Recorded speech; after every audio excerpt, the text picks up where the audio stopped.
भूतकाळामध्ये अशी दोन उदाहरणं सांगता येतील की ताकद आणि क्षमता नसल्यामुळे HD देवेगौडा आणि इंद्रकुमार गुजराल या दोन नेत्यांची वर्णी थेट देशाच्या पंतप्रधान पदावर लागली होती। डॉक्टर मनमोहन सिंग यांच्याकडे राजकारणात आवश्यक असलेली ताकद नव्हती, पण त्यांच्याकडे क्षमता अभूतपूर्व होती। डॉक्टर मनमोहन सिंग हे प्रचंड विद्वान होते, त्यामुळे ताकद आणि क्षमता नसलेले उद्धव ठाकरे हे डॉक्टर मनमोहन सिंग यांच्यापेक्षा उजवे ठरू शकतात।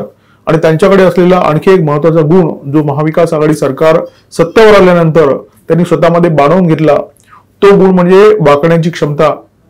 महाविकास आघाडी सरकार टिकवण्यासाठी उद्धव ठाकरे यांनी अनेक वेळा वाकून दाखवलं।